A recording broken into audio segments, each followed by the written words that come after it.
Last ఎపిసోడ్లో చూశారుగా, తన కుటుంబం మరియు పిల్లల కోసం వేశ్యగా మారిన అంజలికి ఆమె మొదటి అడుగులోనే ఊహించని అవమానం ఎదురైంది. సహాయం చేయవలసిన భర్త ప్రాణ స్నేహితుడే ఆమెను అనుభవించడానికి వచ్చాడు. భర్త స్నేహితుడైన శర్మను చూసి అంజలి ఒక్కసారిగా షాక్ అయింది. ఆ క్షణం ఆమె ఏం చేసి ఉంటుంది?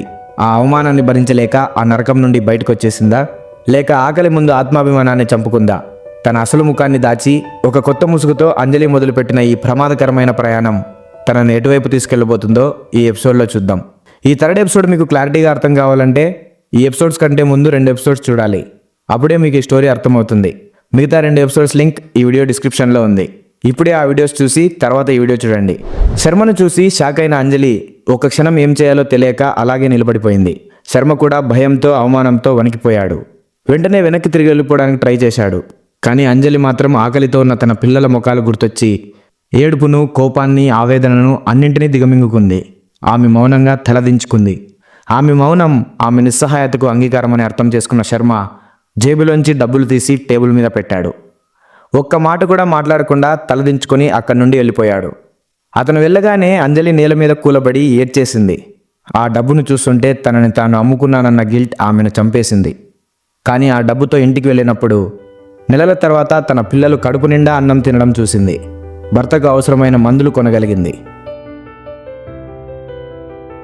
వాళ్ళ కళ్ళల్లో ఆనందం ఆమె పడిన నరకానికి మందులా పనిచేసింది. అప్పుడే అంజలి ఒక కఠినమైన నిర్ణయానికి వచ్చింది.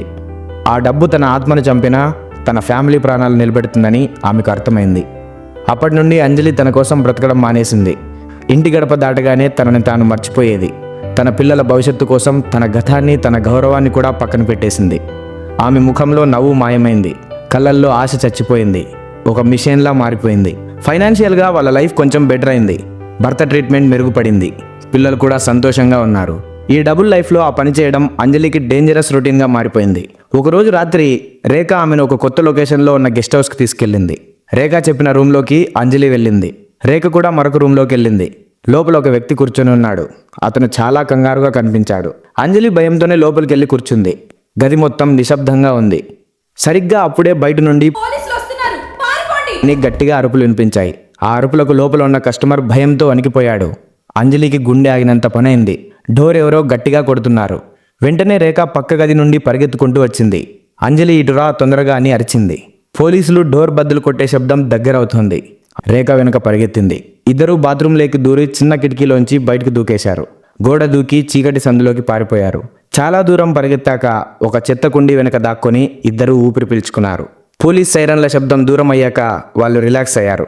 అమ్మయ్య, దొరకకుండా తప్పించుకున్నాం అనుకున్నారు. అంజలి తన ఫోన్ కోసం వెతగ్గా అప్పుడు గుర్తొచ్చింది తన హ్యాండ్ బ్యాగ్ రూమ్లోనే ఉండిపోయిందని. రేఖ పోతే పోయిందిలే అంది.